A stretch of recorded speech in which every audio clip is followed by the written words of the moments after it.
My daughter told the banker I was confused and tried to add her name to my $800,000 account.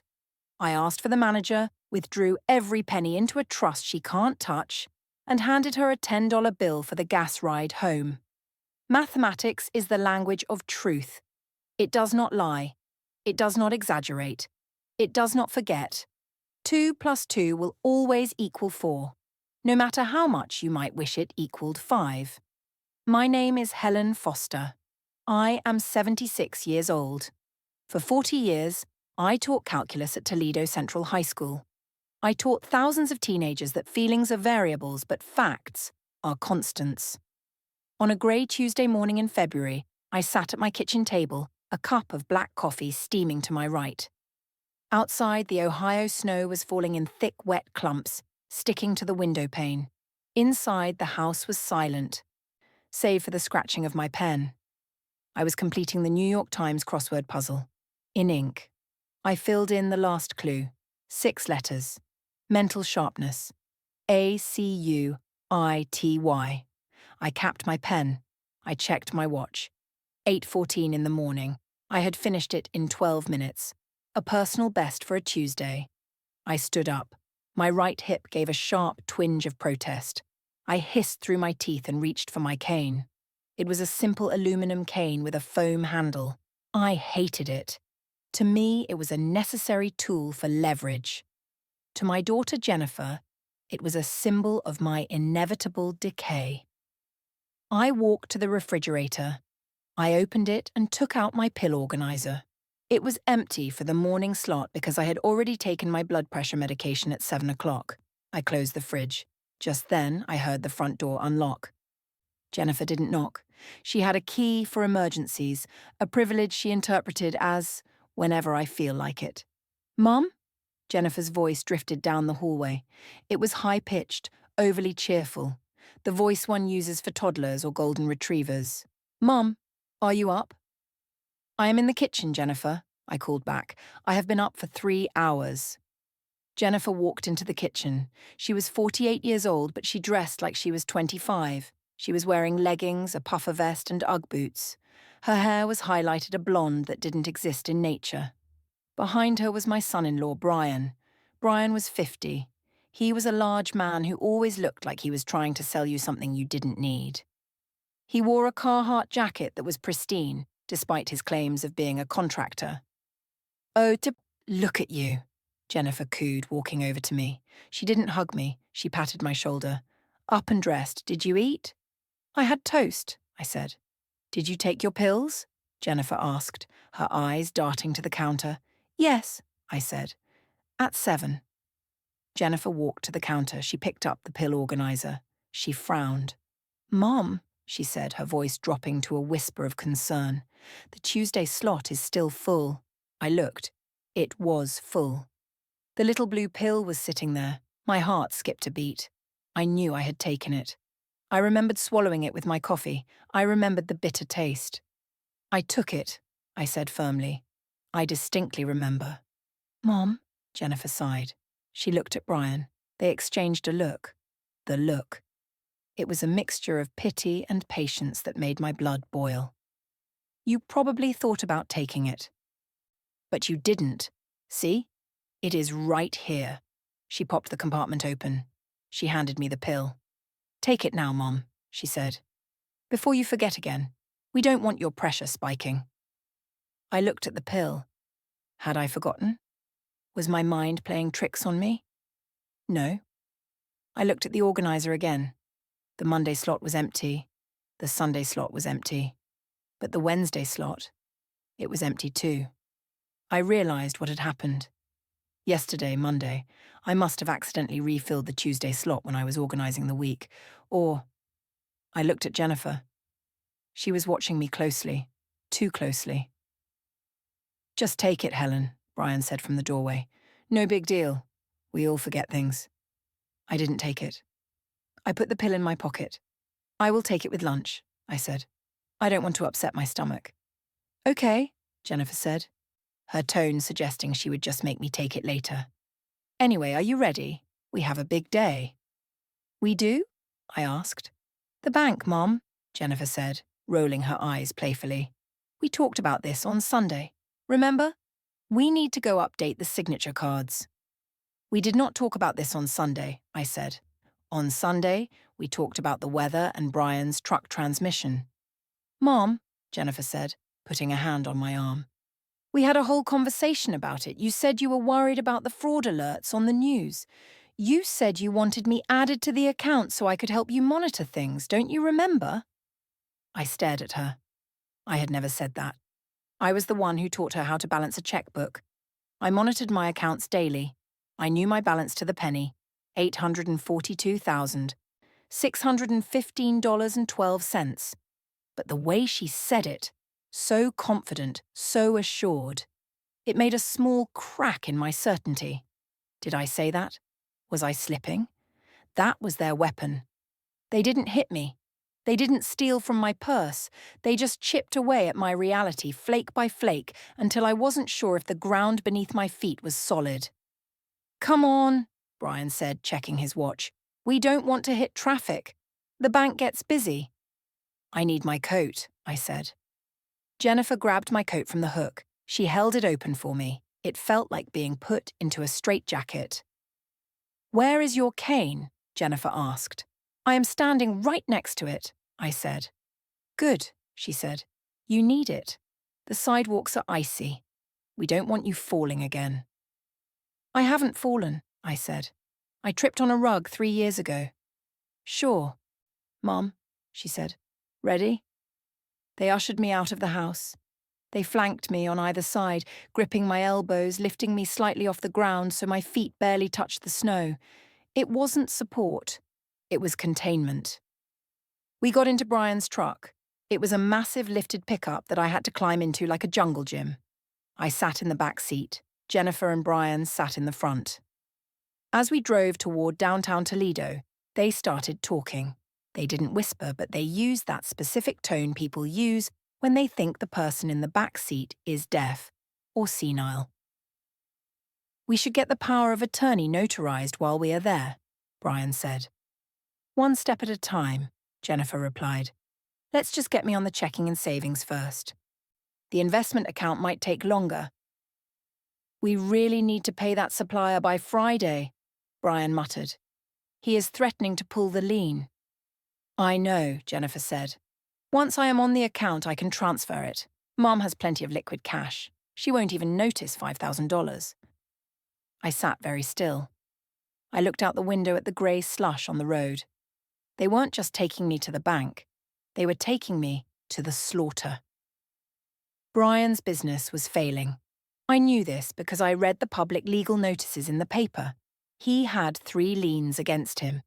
Jennifer had maxed out her credit cards. I knew this because collectors had called my house looking for her last month.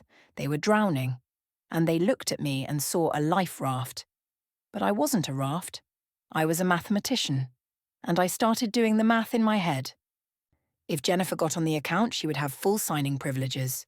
She could write checks, she could transfer funds, she could drain 40 years of savings in 40 minutes. Mom, are you okay back there? Jennifer called out, checking her mirror. You are very quiet. I am just thinking, Jennifer, I said. About what? Variables, I said. What? Nothing, I said.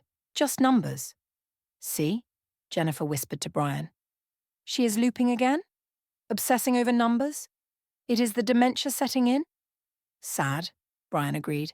Well, at least we are stepping in to help. Help. That is what the wolf says to the sheep, isn't it? I am just here to help you out of your wool. We pulled up to the First National Bank. It was a grand old building with stone pillars and revolving doors. Here we go, Jennifer said, putting the truck in park. Game time. She opened my door. Careful, Mom, she said. Big step. I climbed down. I planted my cane in the snow. It crunched satisfyingly. I looked at the bank. I had been banking here since 1975. I knew the tellers. I knew the smell of the lobby. But today it felt different. It felt like a courtroom. Let's go, Helen, Brian said, putting a heavy hand on my back. Let's get you inside where it is warm. They marched me toward the doors. I took a deep breath of the cold air. It sharpened my mind. They thought I was confused. They thought I was a doddering old woman who forgot her pills and tripped on rugs. They were about to find out that while my hip might be weak, my brain was still a steel trap. And they were walking right into it. The interior of First National Bank smelled of carpet cleaner and old money. It was a hushed, reverent atmosphere, the kind of place where voices were naturally lowered to a murmur. We were guided to a cubicle in the back, the one reserved for personal banking. The desk was occupied by a young man who looked like he had graduated from college about 20 minutes ago. His name tag read, Jason. He was wearing a suit that was slightly too large for his shoulders and a tie that was too bright for a Tuesday. "Hi there," Jason said, standing up and flashing a bright customer service smile. He looked at Jennifer, then at Brian, and finally, briefly, at me. His eyes glazed over the moment they hit my grey hair and the cane. "How can we help you folks today?" "Hi, Jason," Jennifer said, extending her hand. She put on her best suffering saint face. "I'm Jennifer Davis. This is my husband, Brian. And this," she gestured to me as if unveiling a statue, "is my mother, Helen Foster. We have an appointment." Right, Jason said, clicking his mouse.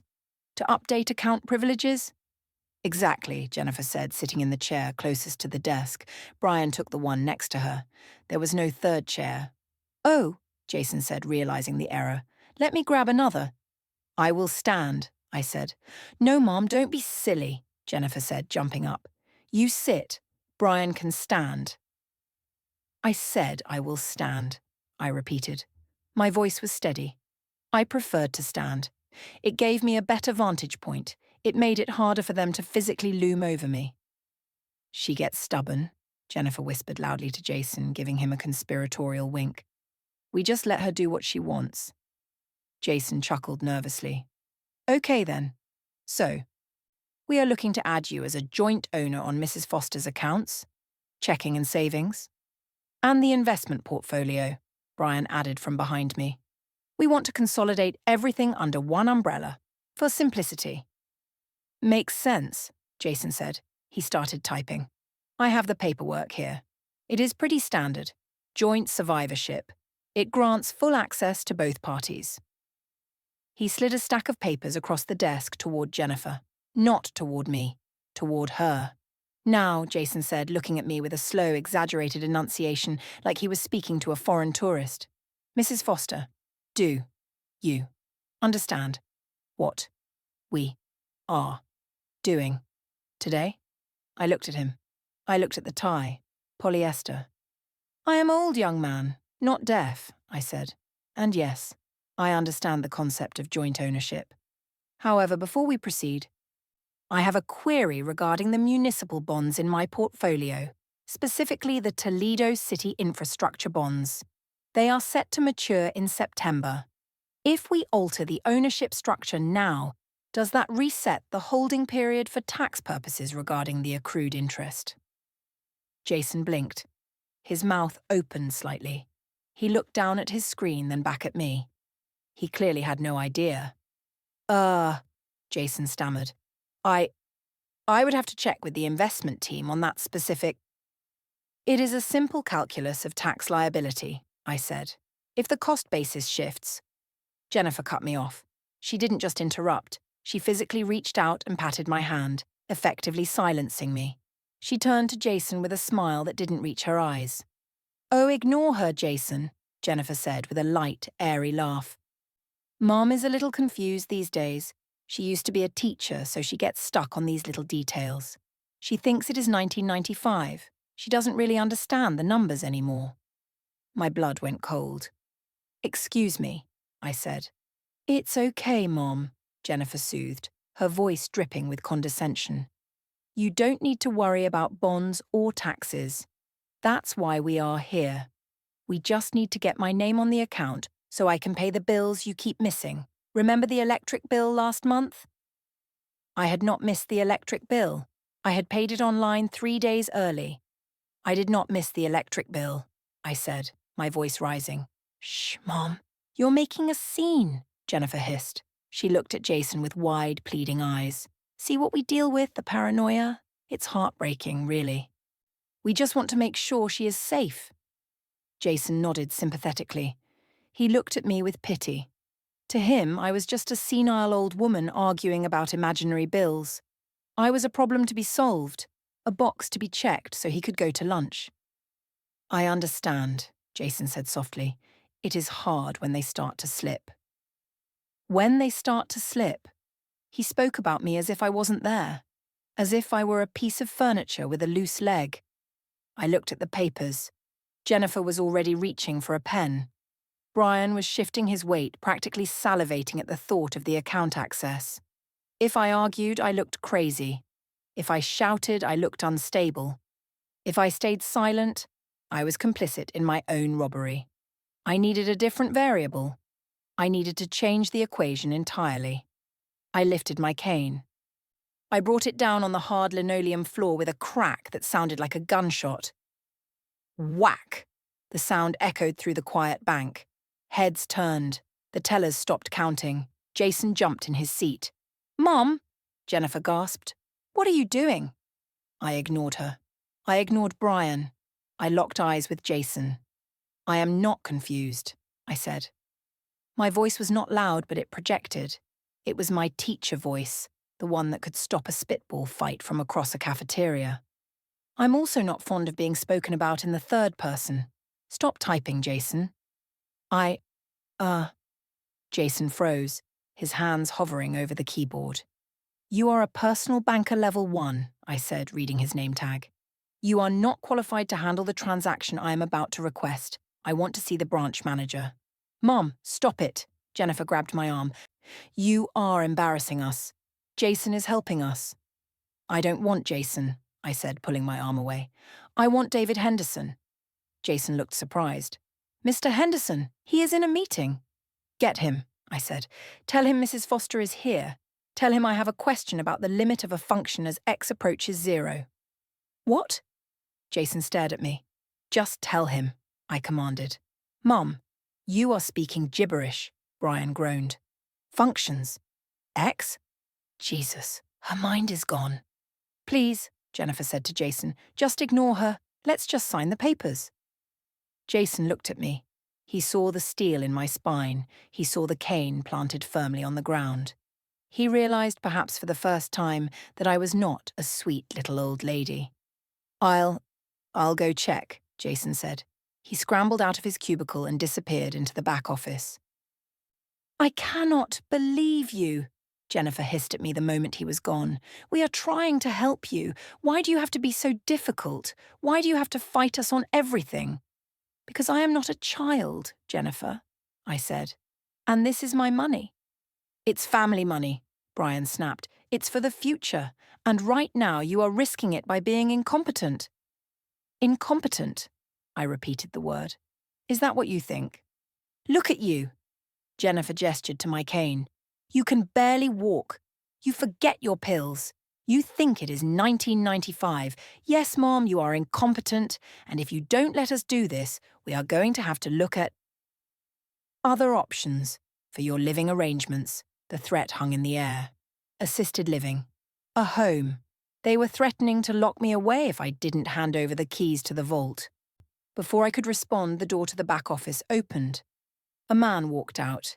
He was tall, greying at the temples, wearing a suit that actually fit. He walked with purpose. It was David Henderson. I hadn't seen him in 10 years, but I recognized him. And he recognized me. He stopped at the edge of the cubicle area. He looked at Jason, who was trailing behind him nervously. Then he looked at Jennifer and Brian. Finally, his eyes landed on me. A genuine smile broke across his face. "Mrs. Foster," he said, walking over with his hand extended. "I haven't heard a limit theory reference since my junior year." "Hello, David," I said, taking his hand. "I see you finally learned to tie a Windsor knot correctly." He laughed. "You always said I looked sloppy. It stuck with me." Jennifer stood up, smoothing her vest, putting her mask back on. "Oh, hello," she said, beaming at him. "You must be the manager. I am so sorry about my mother. She is having a bad day. She is a little confused. We were just trying to get some paperwork sorted with Jason, and she got agitated." David Henderson looked at Jennifer. He didn't smile. Confused? David asked. Yes, Jennifer whispered tragically. Dementia. Early stages. She thinks she is still teaching. It's very sad. David looked back at me. He looked at my eyes. He saw the acuity. She doesn't look confused to me, David said. Oh, she hides it well, Brian chimed in. But trust us. She can't handle the numbers anymore. We need to take over the accounts, for her own good. David looked at the stack of papers on Jason's desk. He looked at the joint survivorship forms. He looked at the power of attorney draft. He looked at me. Is that what you want, Mrs. Foster? David asked. Do you want to sign these? No, David, I said, I do not. She doesn't know what she wants, Jennifer interrupted, her voice rising in panic. She is not of sound mind to decide. If you don't let us sign this, you are being negligent. If she loses her money to a scammer, I will sue this bank. David held up a hand. Mrs. Davis, he said calmly, I sat in Mrs. Foster's AP calculus class for 2 years. This woman can calculate the trajectory of a particle in a vacuum in her head. If she says she doesn't want to sign, she doesn't sign. That was 30 years ago, Jennifer screamed. She is old now. She is broken. I gripped my cane. David, I said, I would like to come into your office, alone. Of course, David said. He gestured toward the glass door. You can't take her in there, Brian shouted. We are her caretakers. We have to be present. Actually, David said, his voice dropping to a frosty professional baritone, you are not on the account.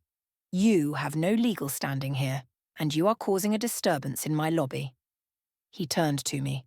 After you, Mrs. Foster. I started to walk. Mom! Jennifer grabbed my arm again, hard, her fingernails dug into my coat. Don't you dare walk away.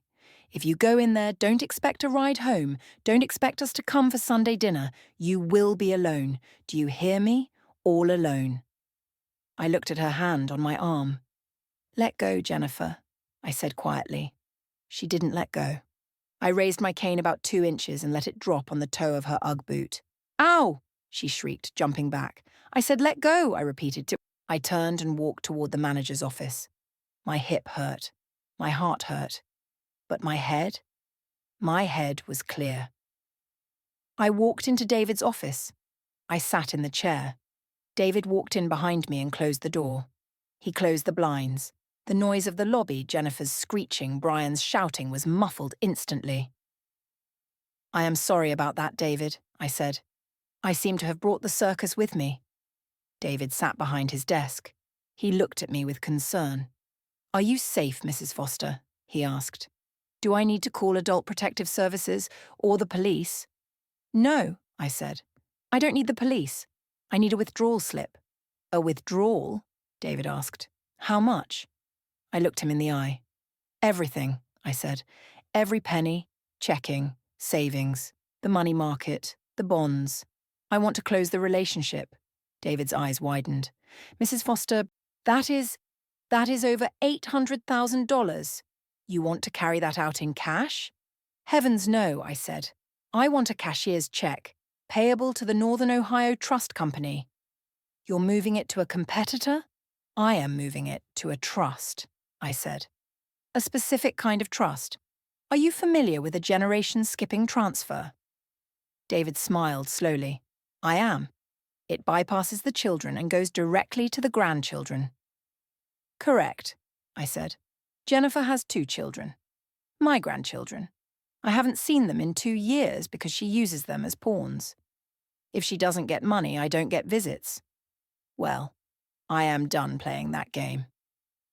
If I move the money to a GST trust, I continued, Jennifer cannot touch the principal. Brian cannot touch the principal.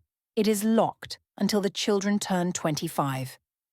And I will name myself as trustee until my death, at which point a corporate trustee takes over. Jennifer will be furious, David noted. Jennifer is already furious, I said. Now she will just be furious and broke. I can draw up the paperwork, David said. But are you sure? Once this is done, there is no going back. They will cut you off. I looked at the closed blinds. I could see the shadow of my daughter pacing back and forth, waving her arms. She had told me I was confused. She had told me I was incompetent. She had told me I would be alone. David, I said, do you remember the first rule of solving for a variable? Isolate it, David recited. Exactly, I said. Jennifer thinks she is isolating me. She doesn't realize that I am the one isolating her from the equation. Start the paperwork, David. Inside the office, the silence was heavy, broken only by the rhythmic clicking of David's keyboard and the muffled sound of Brian arguing with a teller outside the glass. David stopped typing. He looked at the screen, then at me. That is everything, Mrs. Foster, he said. Checking, savings, the CDs, the municipal bond portfolio.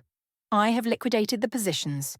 The penalty for early withdrawal on the CDs is negligible compared to the total balance. Good, I said. Proceed. I have prepared the cashier's check, David said. He pressed a button. The printer behind him whirred to life. Payable to the Northern Ohio Trust Company for the benefit of the Foster Grandchildren Trust. He stood up and walked to the printer. He picked up the check. He held it for a moment, looking at the number. $842,615, 12. He placed it on the desk in front of me. You understand, Helen, David said, dropping the professional title for a moment. Once you walk out that door with this check, Jennifer has no access. She cannot see it. She cannot touch it. But she will know it is gone. That is the point, David, I said. I picked up the check. I folded it neatly in half. I placed it inside my zippered leather wallet, right next to my library card. She wanted to update the accounts. I have updated them to 0. She is going to scream, David warned. Let her scream, I said.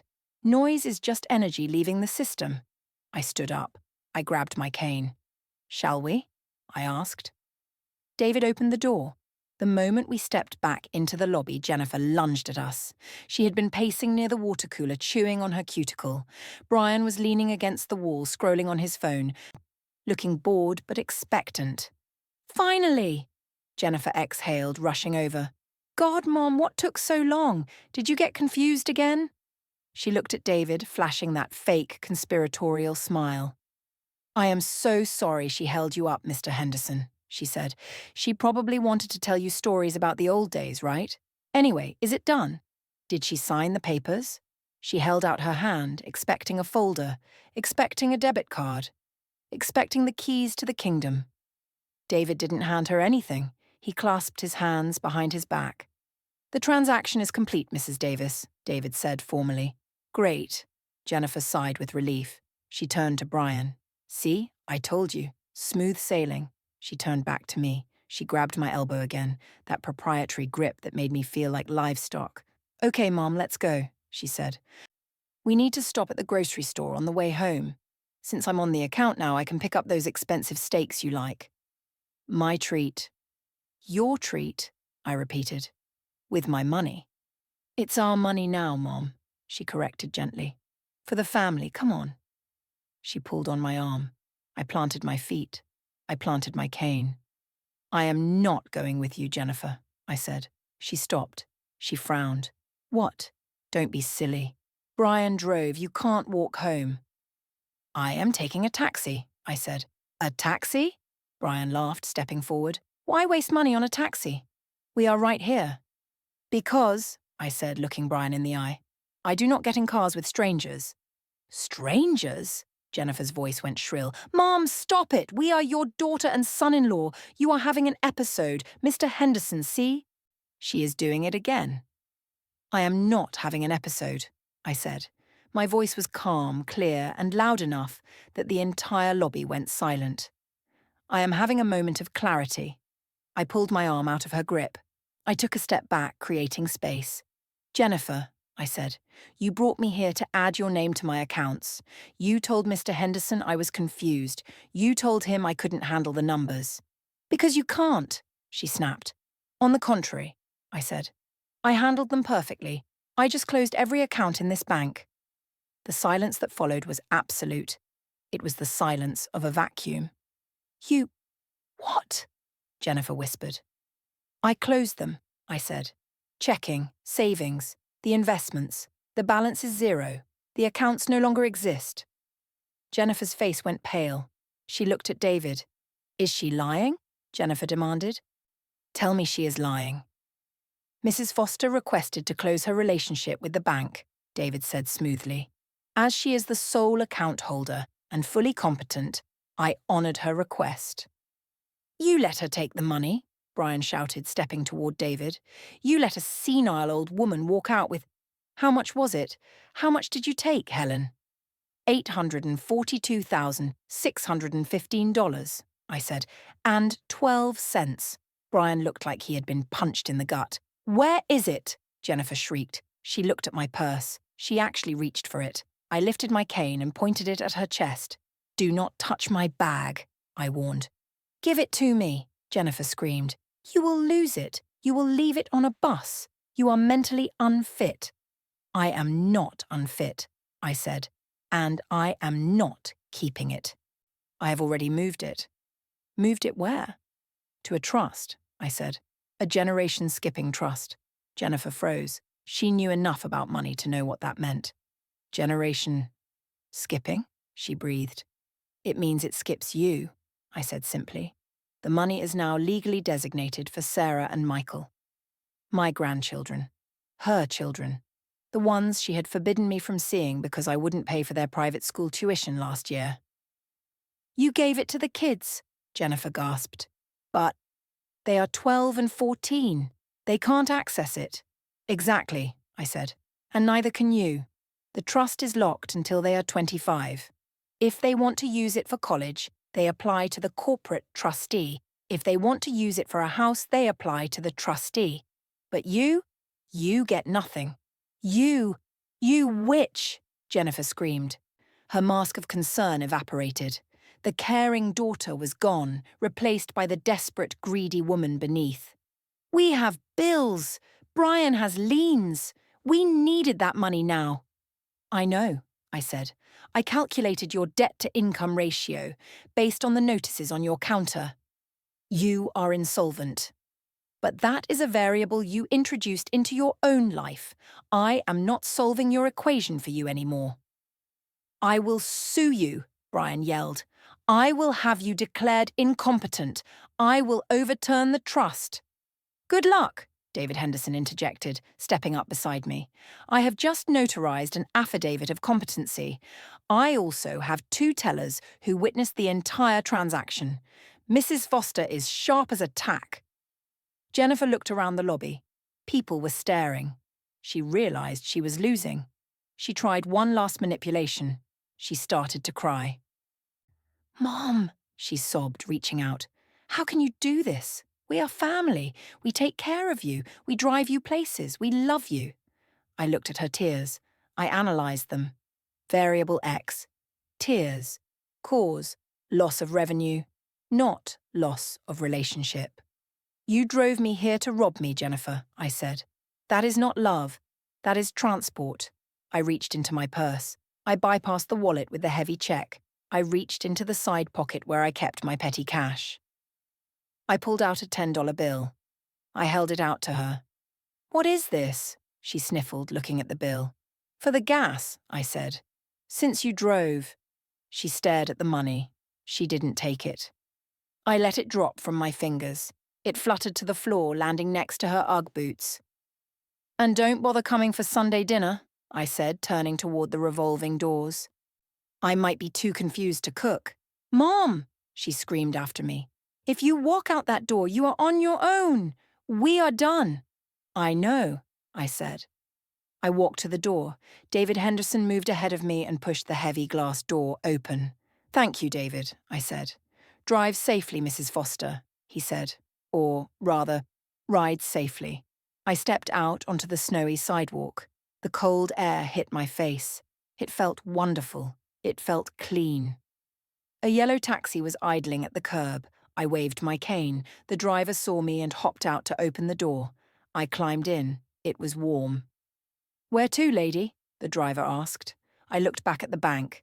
Through the glass, I could see Jennifer and Brian standing in the lobby, arguing with each other, pointing fingers. They looked small. They looked insignificant. I patted my purse. Take me to the library, I said. The library? Yes, I said. I have a sudden urge to read up on European river cruises. The driver laughed. You got it. We pulled away from the curb. I leaned back in the seat. My hip still hurt. I still needed the cane. But as I watched the city of Toledo roll by, I realized that for the first time in years, the numbers finally added up. I was alone, and the sum of that equation was peace.